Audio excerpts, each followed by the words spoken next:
Welcome to the Linen Suit and Plastic Tie podcast. This is the podcast where we work to dissect and analyze and investigate and explore the amazing, the epic, the awe-inspiring, the cool, the impressive, the awesome power of storytelling and learn how to harness that power in our everyday lives. I'm Gorav. And I'm Kevin. Kev, coming to you from Philadelphia. You know what's wild? I miss LA a lot. Obviously, this is probably the longest I've gone. It is the longest I've gone since 2016 with not being back in Los Angeles. And I've been thinking about LA a lot, and even more so because of this goddamn 2026, 2016 trend where like I moved to LA in 2016. I was 17 years old. I started school at UCLA. I know you had a similar experience. Yeah, and then UCLA, of course, topped up this trend with the 2016 UCLA trend, which was our freshman year. So, and I'm like, what are you doing? Wasn't that 5 minutes ago? Out, yeah. So you're talking, it hasn't been 10 years, but I'm 27 now. And I moved to this country at 17 and I started UCLA. And I'm like, wow, I guess we're coming up on that decade. And especially because I'm back in school. 10 years later, I'm in school again. I'm taking classes again. I have homework again. I have credits again. I have class schedules again. It's so weird, to be like, oh yeah, it's been 10 years, but I'm back in school learning things. And we've talked a little bit about if you we're coming off of our hiatus right now and returning to season 5. I think that's what we decided. Returning to season 5 of the Linen Suit and Plastic Tie, and it's been really hard to balance this show with all the new priorities I have in my business school. But I think this is an interesting storytelling point too. This 10-year trend people are doing, 2026 share 2016 photos. I think it's so important that we stop and do that, because I'm definitely one of those people. I talk about this in therapy where I fight, work really hard, hit a goal, achieve something that I was scared about. And then as soon as it's over, I don't even think about it. I'm like, oh, what's the next thing? Oh, that was simple. Someone's done it before. But my therapist always reminded me, wait, that's a win. Like, you've been working towards this to this point. That's a win. Take that win. And I think when we take a second to do these like 10 years earlier thing and say, look at 2016, it is so important to take the win and be like, look what you did in these 10 years, right? 10 years is a long fucking time. Look what you did and celebrate that. So I really encourage people in this trend, whether or not it's still a trend when this comes out, but in this trend, not only to say, oh, look at all these photos from 10 years ago. Look how baby I look how young. Oh my God, I'm so old. But like, take a second and say, hey, what are like 10 things that you accomplished since then that person would be in awe of, would be incredibly impressed of, would make that person smile? Also, as you were talking about being in school as well, even though that college era has been a little bit of distance away from us, it didn't mean we have stopped learning. You and I, on separate occasions, have tried to learn new languages on Duolingo, which at this point, you're obviously sticking it for way longer than I have. Je ne parle pas français. If I said that wrong, then I can't speak French. What did you say, je ne? I think you were trying to say je ne parle pas français. Yes. What did you say? Yeah. I was trying to say that I don't speak French. And if I got it wrong, then that I don't speak French. I was just in France, so I had to say a few times je ne parle pas français. And it's something I haven't said in a while. So like I mixed it up a bunch where I was like, je ne parle français. So I forgot the pas and there's stuff like that. And it was funny too. I took French for 10 years of my life when I was a kid. I really retained really nothing of it. And I have actually been interested about picking it up again. But the thing I noticed in France is like when I would try to like speak in a different language, I would default to Italian, which is really funny because I've been taking Italian on Duolingo for like a little over a year now. Been little bite size, even though I was in France, even though I took French for 10 years as a kid, it's in there. Even though I probably still know more French than Italian, I would say instead of oui for yes, I would say si all the fucking time by mistake. And I'm like, what am I doing? French is more core to me. Why am I saying si? And I'm the reverse because I started French first. When I tried to do Italian, I realized I sounded to myself like I was speaking French. Yeah. And it's this thing with AI where some people are like, well, with AI, why would any of us need to learn new languages? Because there'll be automatic dubbing and like things like that. And language learning it has so much less to do than like conversing with someone functionally than you think. Like it's so much more about the way we phrase things. We learned this in sociology back at UCLA. The way we phrase things, the language we have access to, the word choice we have access to, the words we know often shape our existence, right? It shapes what Mhm. matters to us. Even with this ability for shows and movies and things to travel across the globe at rapid speeds without needing to learn their language, we are still very different people. We live different values in different cultures. We're not in the world of a homogenous culture. And that's why learning language, even in the world of AI, is good. It's still incredibly important because it helps you gain that lens and it helps you enhance your life in a way that's like just by learning these words, learning how to communicate, learning the culture, even if it's not fluent, like 5% more, it can be incredibly enriching in understanding a different point of view. And that's storytelling. Story is in language. Yeah, it has, I think, has really highlighted the human touch and what that means and who's really trying to put in the effort to do that. The way people communicate have changed because you notice you have an internal radar that helps to detect, if something someone is communicating from themselves or employing an AI tool, and people can tell. And especially when it's done in a not so eloquent way, you can really notice that. Recently I got called out on LinkedIn for a LinkedIn message. I sent someone a LinkedIn message and they're like, I didn't read the above because it's clearly written by AI. So the telltale sign was there were M dashes. I think when I read it, I'm like, yeah, it looked like AI was involved. I didn't care, to be honest, because I was like, it was like 2 free sentences that I had written and just had it edited by AI. And I think for you, it's like how you use Grammarly, right? You're Mm-hmm. trying to edit your message, but in this case, your tool or editor has its unique styles that's very recognizable. But I think this is a great example of the lessons we've been emphasizing on our show, and we keep trying to remind ourselves is that you need to think about your audience, Mm-hmm. obviously, and your audience owes you nothing, as we like to say. So Mm-hmm. when we are trying to get our message across, we need to understand how they might be received and how do we communicate in a way that is digestible for the recipient. I think that's a huge point you just made because, yeah, I even put it was actually a little bit more effort. Instead of just sending it, I threw it in an AI just to edit it. And then I would use it for, especially when you're networking in B school, looking for jobs, looking to connect with people. You send, like, I am booking so much right now. I'm booking this podcast. I'm booking a conference in New York. I'm booking another podcast. I am networking for jobs. I kid you not, when it would be a light day to send 100 LinkedIn messages out a day because I'm booking for so much and I have so many different uses. So, like, yeah, AI speeds that up. And it does bring that to that conversation of like, where do you draw the line? What's too much? What's too little? And I'm struggling with it. I really am. And I think, Kevin and we were having this conversation recently about my LinkedIn posting as well, like just to get really critical on me. Um, um, It was more of a academic research, no, I and would say. like if you want to if you have it on top of your head and you want to kind of go through the phases you mentioned, it's interesting.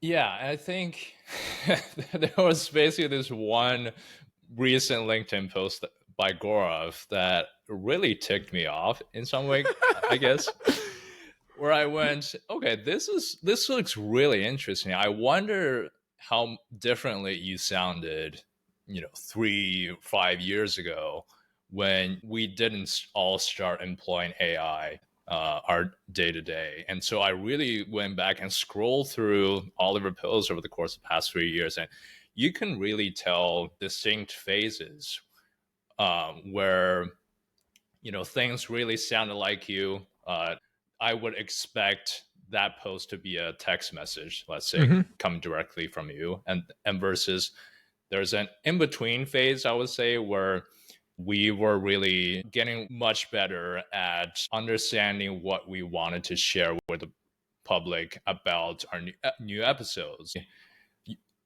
That phase where you had your best work, where you started off your post with an interesting lead-in question, and then you went on to explain what this new episode is about and why it can be interesting for you to listen. And then at a certain point, you'd really just start noticing that there are more bullet points than complete sentences and passages. And that makes it harder to follow when you're a reader, even though there's more blanks and fewer words on the page.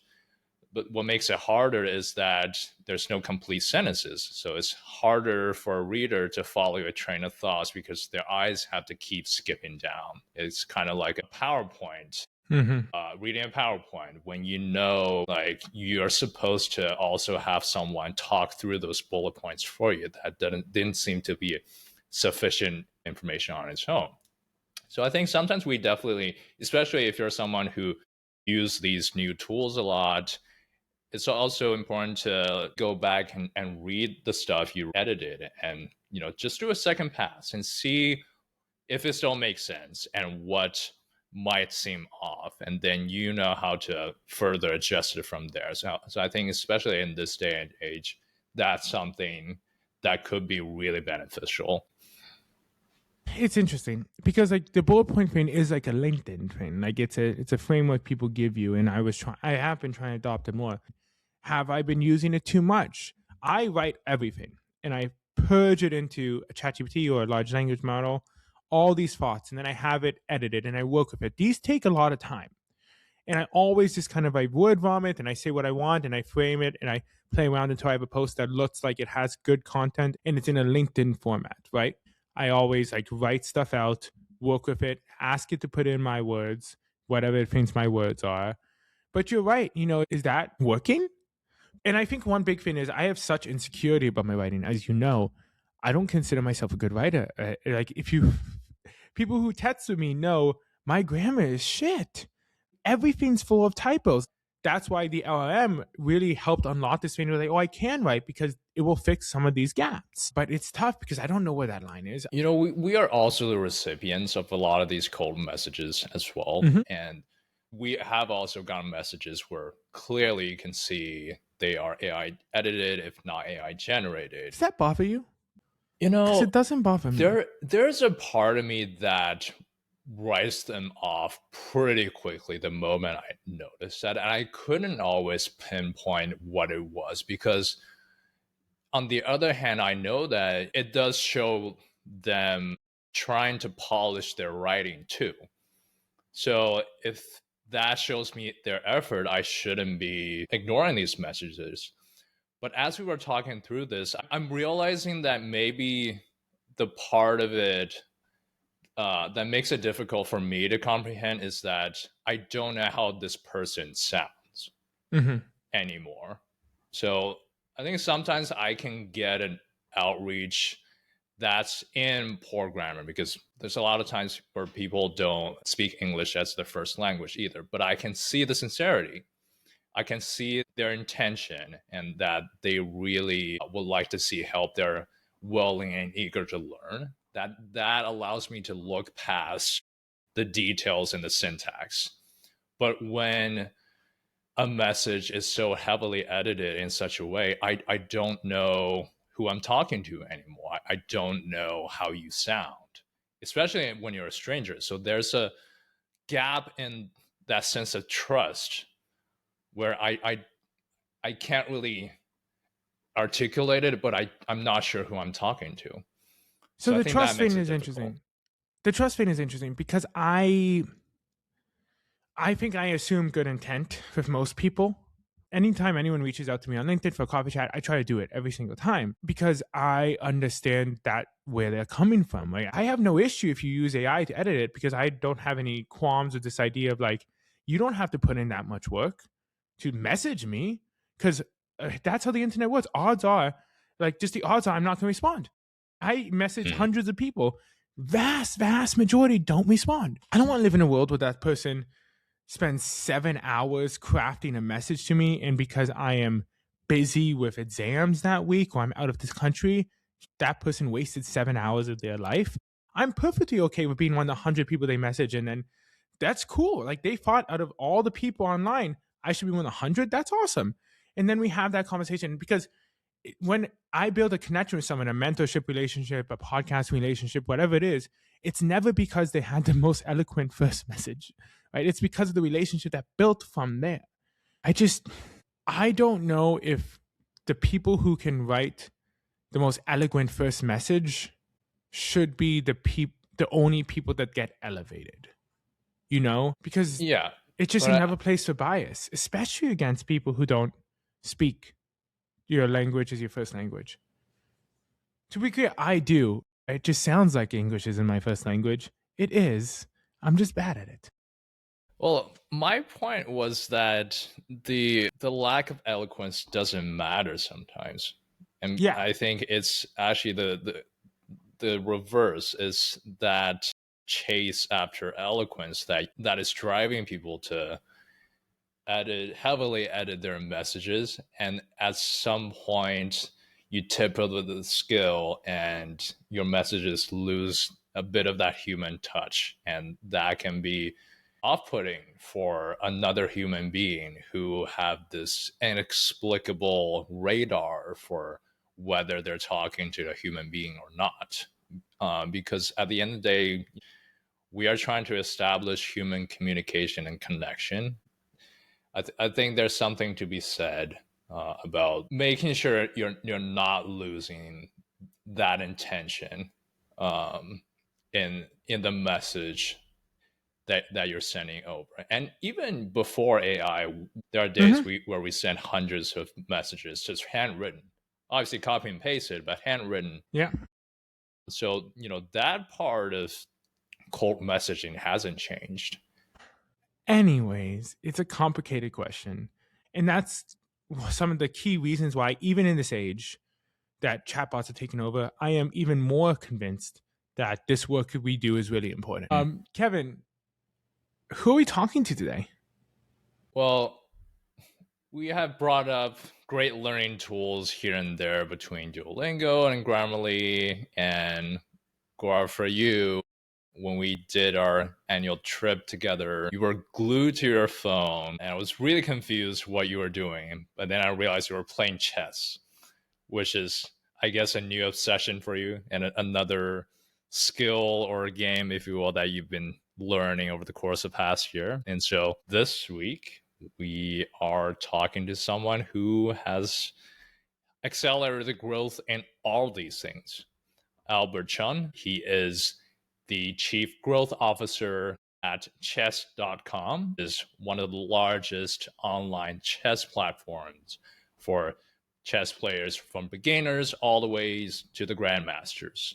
He has also worked in pivotal roles for Grammarly, Duolingo, with pretty distinct brand stories. So, without further ado, let's hand the floor to Albert. Hello, how do you do? Sit down, gather around. We've got stories about stories that'll mix you a drink of wonder and mystique. 'Cause life can be dry, better dressed for the times with the linen suit and plastic tie. Linen suit and plastic tie. Now here's Gorav and Kevin. So, Albert, welcome to the show. And can you tell us a little bit about yourself? What is your story? Thank you for having me. I'm very happy to be the Chief Growth Officer at chess.com, but that's not my story. So I'll rewind a bit to tell that. So my mom studied research in childhood education, and my dad's been a computer engineer his entire career. He's actually retiring this week. So shout out to my dad for 50 great years. And I didn't put the two together until recently, but it actually makes a reasonable amount of sense given my mom and dad that I ended up with this career leveraging technology to help people learn. And so throughout my career, I've worked on products including YouTube, SoFi, Duolingo, Grammarly, and now chess.com. It's a mouthful, but I'm proud to say that these are all home screen apps of mine that I use every day. So regardless whether I'm still there at some of these companies, I definitely want them to succeed, and they've played a meaningful part of my daily habits. And then from a functional perspective, I started out in engineering, then I shifted over to product management, and then eventually over to growth.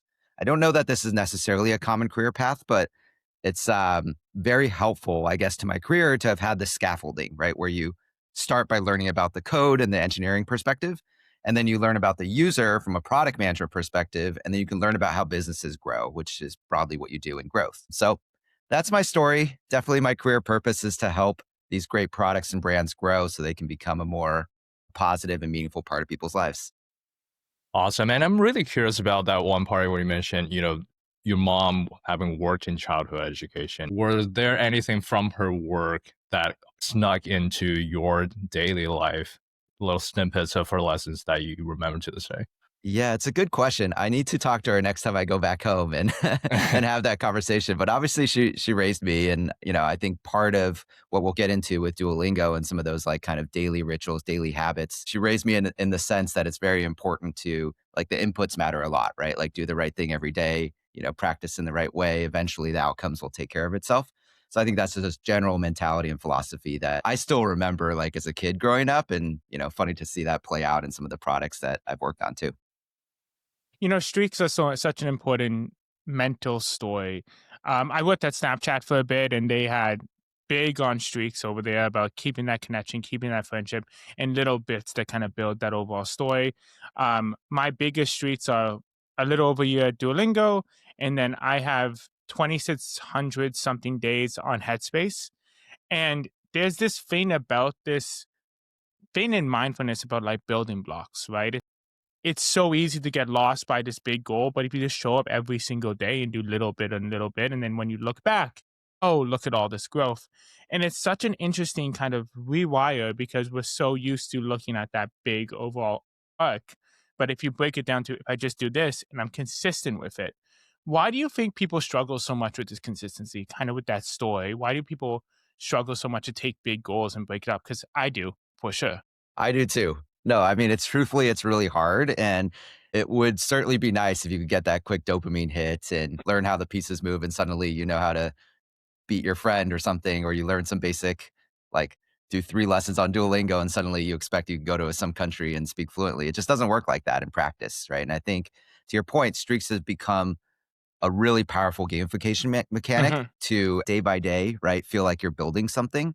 And we saw at Duolingo very strongly that streaks became a huge part of, like, the identity, right, of the person that Mhm. was using the product.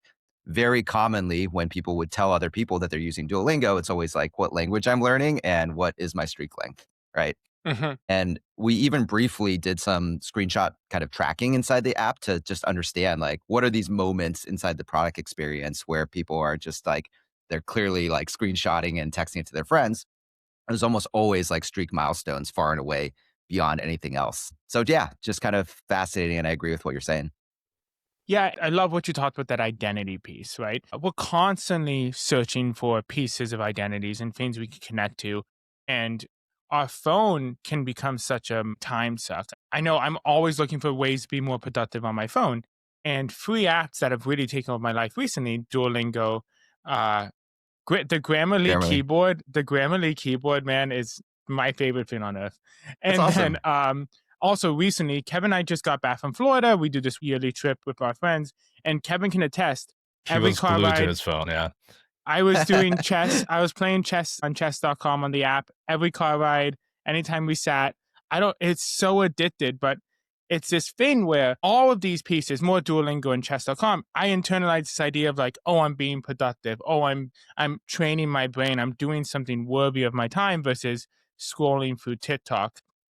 What do you think about that story? Like, is it a story that we can kind of get too obsessed with? Like, how do you guys think about that internally when building these companies trying to make people better? No, 100%. It's interesting that practically all these companies that I've worked at never really talked internally about, like, the total addressable market or Mm, whatever, right? The competitors for Duolingo and chess.com in many ways are like the Instagrams and TikToks of the world, right? It's like mhm, entertainment products more so than, a strict set of language learning or whatever, right? And so, yeah, I would say That's exactly right. Avoiding doom scrolling is important and it's hard. Mhm. And a lot of the stories that users tell themselves are ones of personal growth, right? And Uh-huh. actually, Duolingo's core founding insight is that the hardest part of learning is motivation. So even from day one, like the core of the product is about habit formation. And you see that deeply embedded into what they do, which now gives them the right to expand and try different subjects as well, right? Because it's not, 100% tailored toward language learning. And how does that translate to what you're doing at chess.com? Because to me, the idea is very interesting. It's really interesting that you're obviously applying the gamification mechanics onto this product, but the product itself is also a game. Yeah. So how do you gamify a game? Is it similar to what you're doing with language learning, or do you do something different as well? Yeah, there are both similarities and differences. So one of the differences, if I'll start, is that chess is like inherently more of a competitive game. Like actually playing chess means Uh-huh. you're like kind of playing against someone to a degree. And practicing a language is not exactly like that. It doesn't require someone else to lose. And so those dynamics do make some of the kind of product building challenges a little bit differently. But that said, right, I would say like chess has this problematic reputation that it's just like solely a game for intellectual elites, that you need this like extreme photographic memory or you can't excel in it. And that's just not actually accurate. Chess is a skill that takes practice and can be learned by anyone. And that's in many ways just like a language, right? You just have to put in the effort and put in that kind of daily practice, right, to get better and better.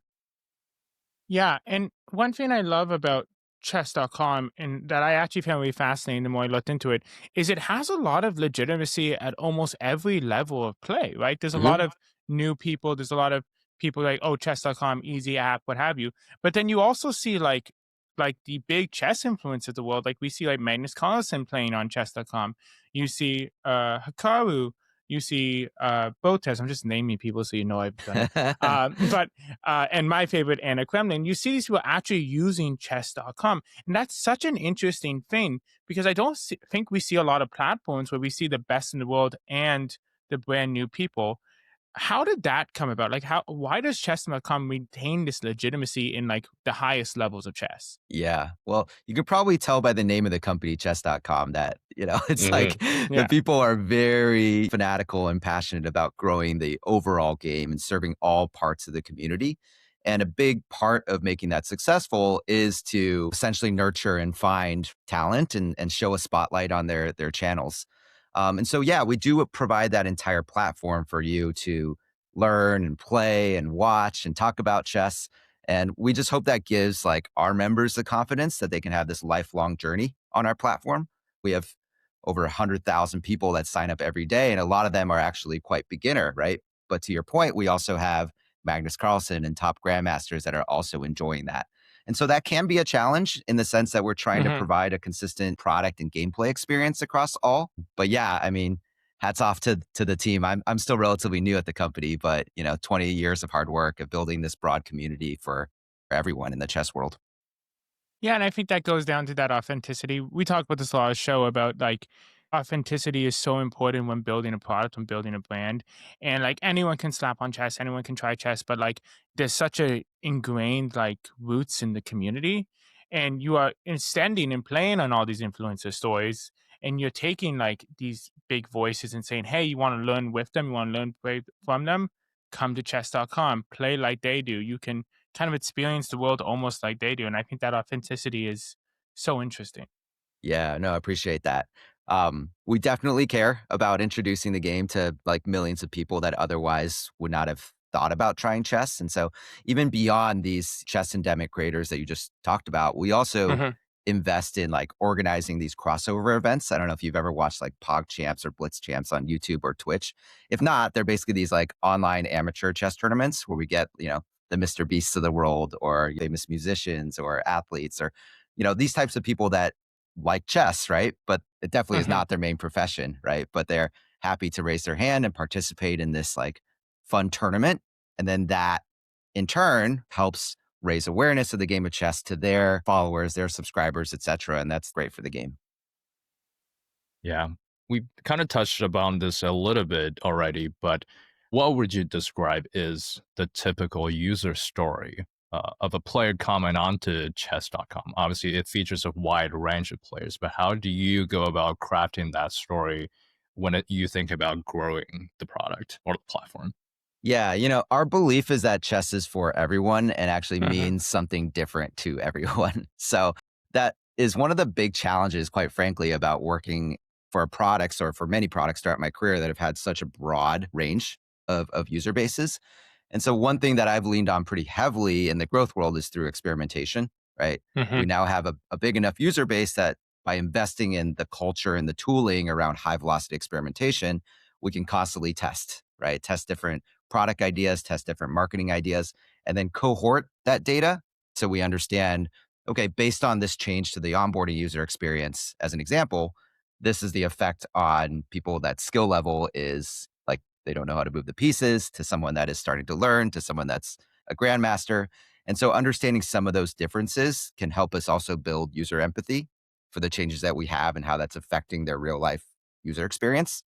And then on top of that, we do invest in user research in spots that might be more blind spots to the company. So for us at chess.com, naturally, we do have a range of kind of chess players, but for the vast majority, know how to move the pieces, right? And so we invest very intentionally to make sure that we are talking to every single day, people that don't. And we're giving them Mhm. prototypes and writing explicit user stories around that persona because that persona is not inherently like the product manager's persona, right? That's like building the feature.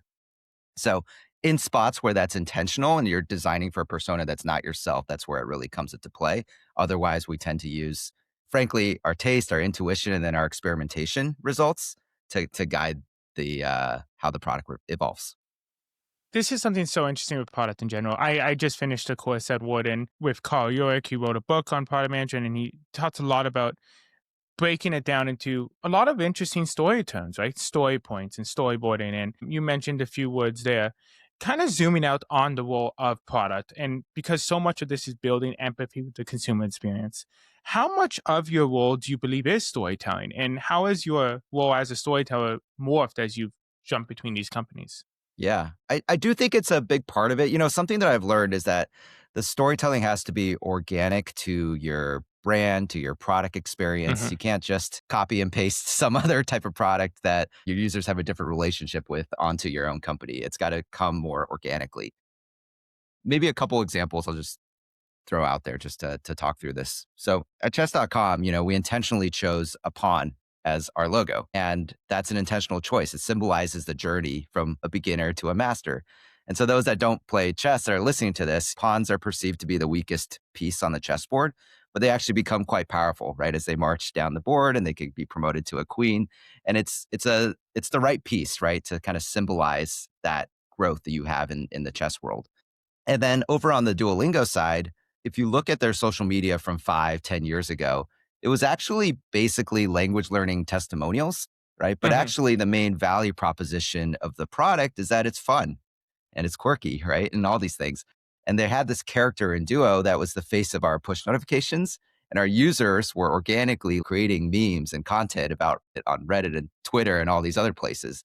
And so the team kind of recognized that and they made an intentional decision to lean heavily into Duo as this character that would create unhinged content on social media and, just leaning in that to go super viral and whatnot. And on certain days, it would like even drive 20 or 30% of new users.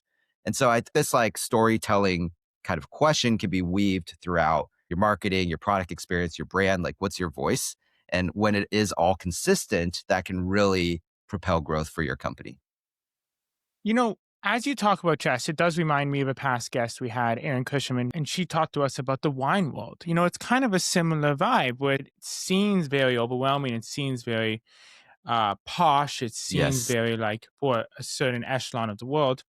When you build chess.com, when you look at growth, how do you balance that between like the best, the grand masters, right?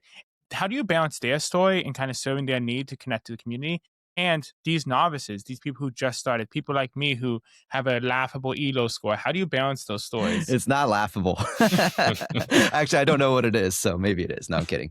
Um, No, I was going to say though, like we have to do it intentionally, meaning like we put specific resources on the power user community. We invest in forums, we invest in events, we invest in tournaments. Like we have made a decision at the leadership level that this group of users is important to us.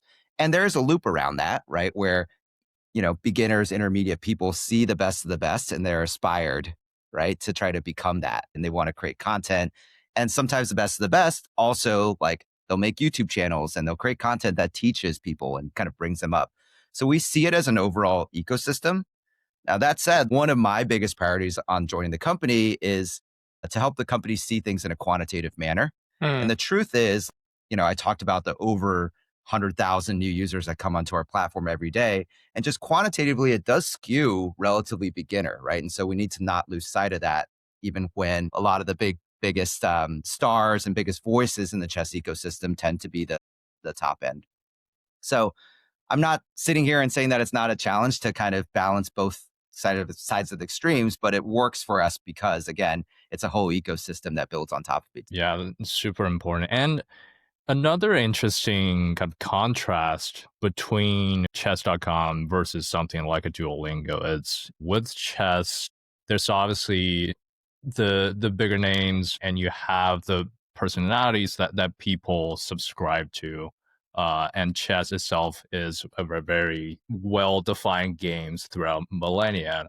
And chess.com happens to be, the platform where people interact with versus something like a Duolingo where the activity itself is, I would say, more or less, less kind of human centric in the sense that you're studying the text, the language, and with a platform like a Duolingo, you have this mascot that grants it personality. So the platform itself actually takes on more of a center stage role here. So how do you envision the brand ethos of chess.com to be compared to something like Duolingo? Would you rather feel like, it blends into the background like a chessboard, or would you rather be something like Duel, who's taken the internet by storm?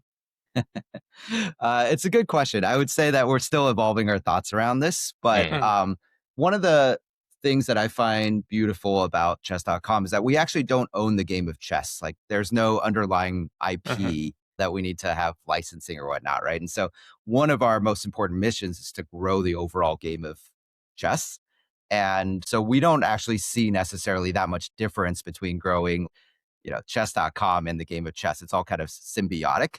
And so to your point about whether we want to blend in the background, I mean, sort of, right? We think of our platform as more of a conduit for people to enjoy chess, as opposed to us always needing to market like chess.com or our specific characters as like the only way to kind of get there. If our content or our puzzles, our news, anything else, it makes people fall in love with chess, then we're doing our job. And we are totally happy for other players like, Duolingo, who now also has a chess course, right, to go enter the market and help grow the game. So again, if the ecosystem is growing, more people are talking about it, more people are enjoying it, that will inevitably be a good thing for our business as well. And so we think about that in that order as opposed to the other way around. Kind of touch upon Duolingo entering the market. Obviously, you have good familiarity with the two companies. It's something Kevin was kind of getting at is it's two very different approaches, right? With Duolingo, with all of its learning, there's such an investment in the IP, in the characters, and like Oscar, he's teaching you Italian, now he's playing chess with you. Where chess.com is much more like, let's get you in front of a person, or let's use an AI coach of a real influencer. It's much more about the game itself.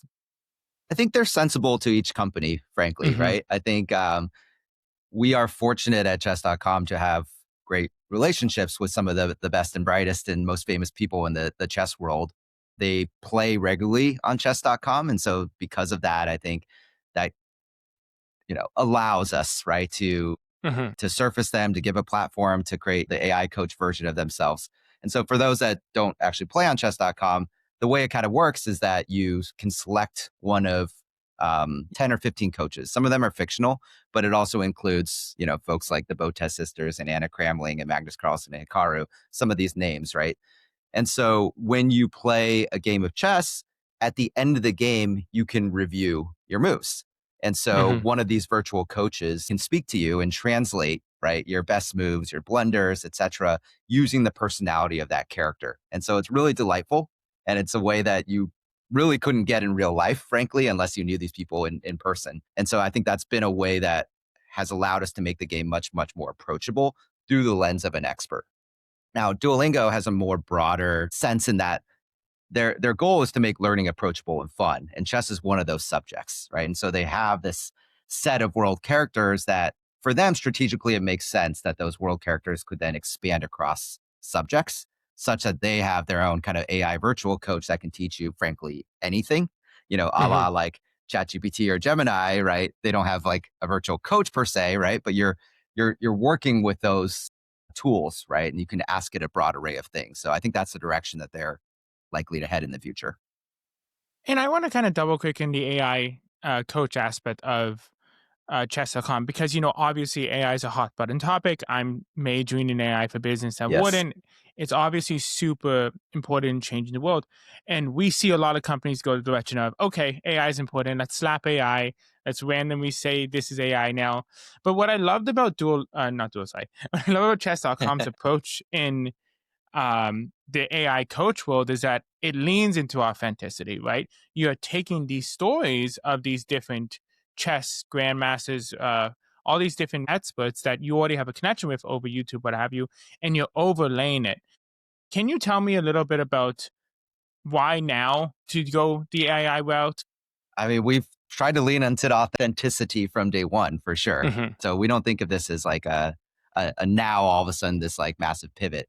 So obviously AI is a huge topic right now, as you touched on. But chess and AI, they've been intertwined topics for almost a century, to be honest. And even early computing pioneers like Alan Turing, he built like chess algorithms to test early computer machines before like that was even a thing. And so in the 80s and 90s, computing power grew dramatically. And in 1997, IBM released Deep Blue, which then defeated the world champion back then, Garry Kasparov. And that was like a big watershed moment for AI, deeply unsettling for a lot of people in the chess community and just people at large, right? They're like, oh, now if computers are smarter than humans, then what's left for humans to do? And today's machine learning, they can create these remarkably powerful chess engines like Stockfish and AlphaZero. It's like a car racing Usain Bolt, right? To a degree.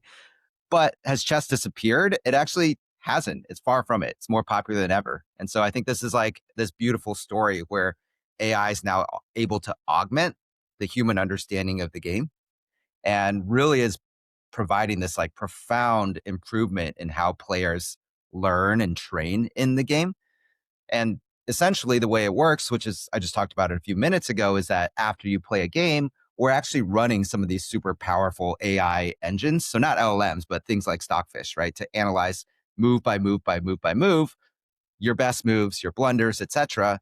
And then we're translating that over to the LLM side, right? To then give this personality, right? The language and the audio and, in the future animation, right? Such that it feels like this type of coach is actually reviewing your games and then teaching you how to do that. And so we can offer this experience to our over 200 million members on the platform. That's an amazing thing. So I guess if anything, that part is the kind of why now of like, it would have always been amazing to have these virtual characters go and do it, but to allow such a wide breadth of them to exist and for it to feel very human-like, now the technology is there for that to really be magical and effective for the user.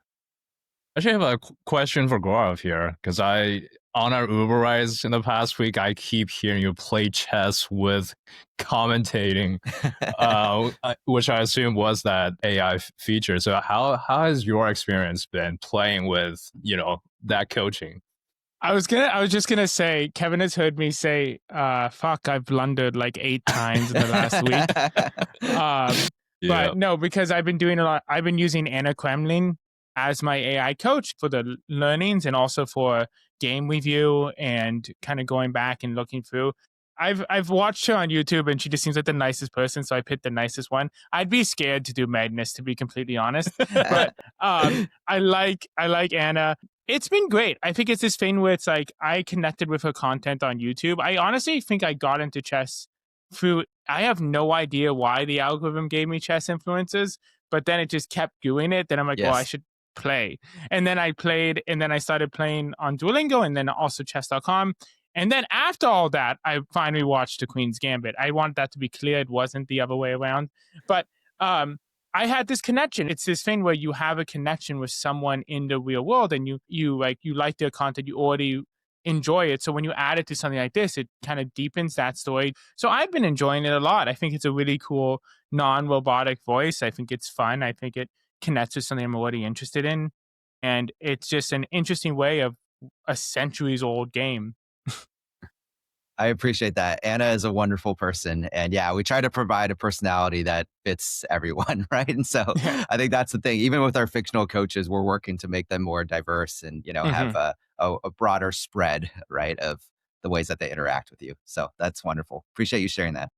How does that work? Like when you connect with different influencers, how do you have the conversation of like, okay, Anna is different than Andrea.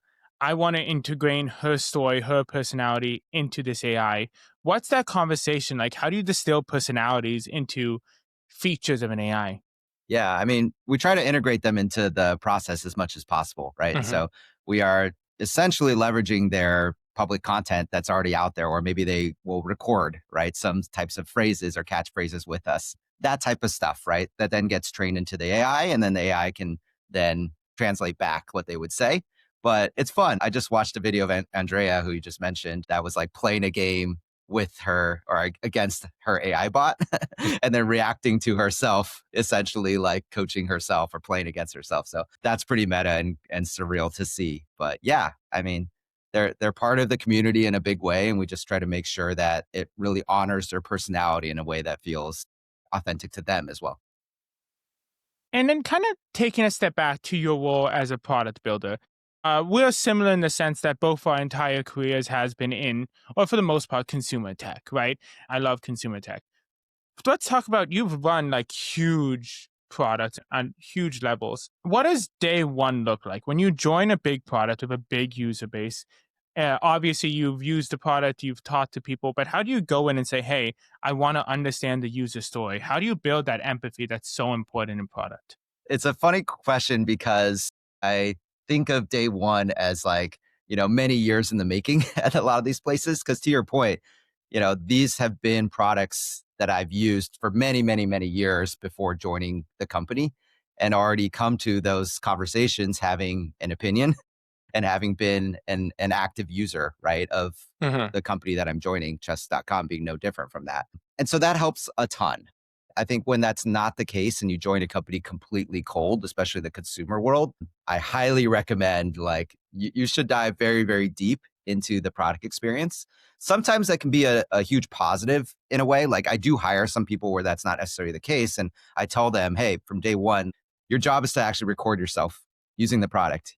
You have the huge benefit of seeing this with fresh eyes. Please document your thoughts, your emotions, your opinions upon using this type of thing and share it back to the team. For me, though, the passion is so much stronger when I already feel this deep inherent connection with the company that I'm working with. And so I make that a big part of the kind of job prospecting, if you will, right? To ensure that I'm going to a place where I inherently want them to succeed and be as, be as great as possible.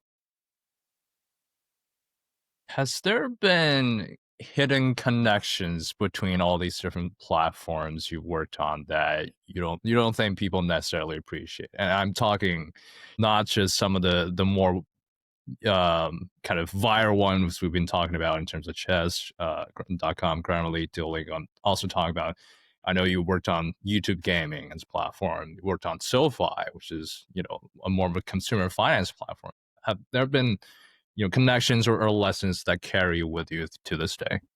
Yeah, I think a common element across many of these companies is around the community and around the content angle. I am a very quantitative, experimentation-oriented person. And so I would say early in my career, I didn't appreciate this as much as I do now. All these platforms have actively embraced social media, events, social features. These all help bring customer love, and they create these network effects. And a lot of times, its impact is sort of intangible, but it creates such a tailwind, right? Because the users themselves they like it so much, and the companies have always embraced them essentially creating content, right? And spreading the word about it. And so I don't know, I find this earlier in my career just a hard thing to kind of grok and think about how you go build it. But yeah, I would say that's probably the one consistent thread that I probably have not talked about as much myself, because it's not been the part of like each of the company that I kind of manage and own necessarily, but I've grown a tremendous appreciation for the positive effects that can have. There's a common thread in a lot of these, even I would say Grammarly to an extent, but this idea of fun and play and learning in a fun way for habit formation. And Kevin knows I've ranted about this. We talked about on the show a bit, but it's this idea that somewhere along the way, we decided that fun was for kids, right? And that's one thing I love about chess and chess.com and Duolingo. It's bringing back the fun. It's this idea of like, no, we can have fun. We can play games. How important is it to ingrain fun into products? Super, super important. Yeah. I think this is one of the misconceptions actually about a lot of these consumer products. Like, they're animated, they're fun, they're delightful. And so you might assume like this is, you know, specifically tailored made toward kids or teenagers or whatnot. But it's actually quite a misconception. Some of the most passionate users across all these products are people in their 80s or 90s or something, right? Like, they choose to improve and evolve themselves and spend their time using a product that is genuinely fun for them, right? And it helps them connect with their family and friends. I would also say fun is a critical ingredient to build a habit, quite frankly. You can have all the best gamification mechanics in the world, but if you're not inherently enjoying the experience, there's so much user choice now, right? Like, not even just the digital world, but the offline world of ways that you could spend your time, right? And so I think increasingly I've seen the power of great design and illustration and animation. That craft helps create fun in the product experience, which then creates, stickiness and habit and learning formation. So without fun as that ingredient, a lot of that gets lost and is broken apart. If you don't know how to move the pieces, we should make sure that you have a delightful way to learn where you try to simplify the game, make sure that the user has developed some confidence in how the pieces move, and then you zoom back out and you try to have them practice it, right? Play a game with a bot or play a game with the coach, like that type of stuff. So we need to provide that scaffolding and that, again, the first day, the first week, such that incrementally you feel like you're developing confidence. You feel like, oh yeah, I can figure this game out, such that by the time you enter the arena or the real world of like growing your ELO rating and playing against live people, you at least have some scaffolded foundation and you've developed some degree of excitement and resilience through that. The way to advancement and progression is often through, the hardships of playing against people, losing some games, analyzing your games, getting better and better and better. But the onus is on us to make sure that that's not like literally step one for the user. If you don't know how to play chess at all, we should give you some delightful on-ramp to, again, learn the pieces, get some confidence, and then go from there.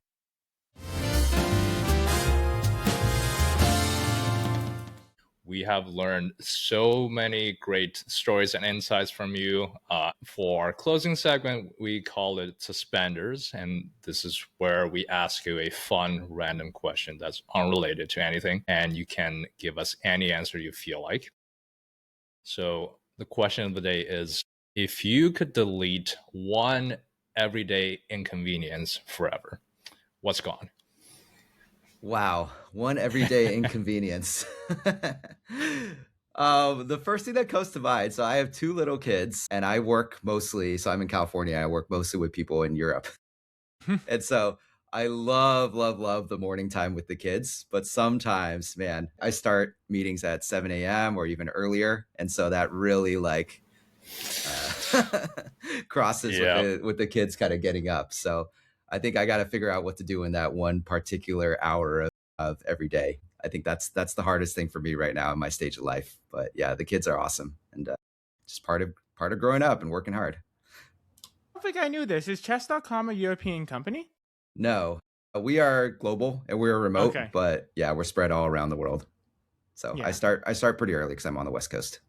I will say this is also one thing I do love about chess, and I see this a lot with chess.com, is that when you start a game and you're connected with someone, the geographies, 2 people speaking totally different languages playing the same game.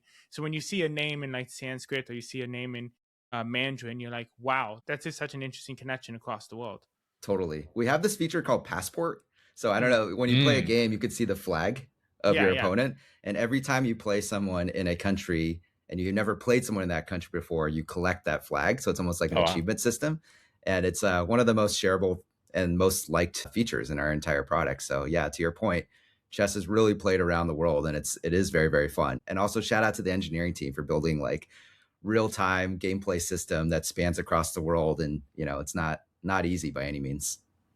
That's awesome. And that's storytelling, right? So much of product, so much of consumer, so much of your role is understanding the user story, connecting with the user story, building empathy with it. And this is just one form of storytelling. But we really, really appreciate your time. We learned so much. Again, I love all of your products, like obsessed with Grammarly, obsessed with Duolingo, have this new obsession with chess.com. You have taken over so much of my life. So I really appreciate your time. Thank you so much. This was really fun to do.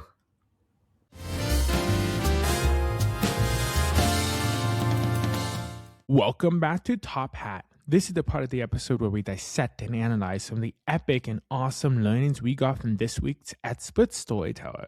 In this episode, we had someone really, really cool. We had someone who's built and worked on products that have dictated so much of my life, from Duolingo, and a lot of people's. From Duolingo to Grammarly to chess.com. These are free apps that I use daily now. Free apps that are a huge part of my screen time. And like, I'm still really, really bad at chess. Like, look me up. My ELO score is embarrassing, but I'm playing pretty much every day and I see myself getting better. It does remind me a lot about life. When you play a game of strategy like this, you can see ways that it helps in life. You can see the stories you're learning from chess, whether it's I start really strong and I'm feeling good, but then I get cocky and I move too fast. And sometimes you focus too much on protecting your queen and you forget that your pawn can win here. Like, you can win with any piece. And something that's very admirable that chess.com is doing is that they are in a way revamping the brand story of chess, because for the longest time, and even now when you bring up this game to people, it can be very intimidating because we conventionally think that it's a game for very, very smart people. Like, yes, you can learn how the pieces move, but that feeling of defeat is not always enjoyable. But for chess.com to be able to gamify a 1,000-year-old game, which sounds funny to say out loud, but is allowing beginners to start somewhere and stay consistent and build day by day so that you can make real progress. And as you're describing, really take a lot more away from just the game itself. And it actually reminds me of our episode with Aaron Kirschman, the wine tasting editor and instructor. Obviously, it's not to endorse the consumption of alcohol, but we talked about how the wine industry was in dire need of a new brand story, because over time it has built up this threshold for younger people and the people who are not deep into the knowledge of just wine tasting in general, right? But in the example of chess, they have found a way to successfully break down that barrier for a lot of people and achieve growth, obviously, for the platform, but also to introduce this game and keep it alive and still growing. Mm-hmm. There's something amazing about when I'm playing and it shows me someone whose name's in a different script and whose flag is from a different country. We don't speak the language. We couldn't communicate if we saw each other, but we are playing chess. We are having kind of a communication. And that's kind of the cool thing about influencers like this, about what chess.com's doing. It's making this iconic game accessible and finding another way to connect different cultures. Yeah, it's good UI and user journey design. It makes you feel like this game is taking you places and it's allowing you to connect with people. And that's obviously a great way to develop your story as a user to the platform and as a player. Yeah. Try to make things fun. Try to make your story fun. Try to make it entertaining. It's something we talk about a lot on the show, is that your audience owes you nothing. right? You don't get bonus points for doing something boring and hard.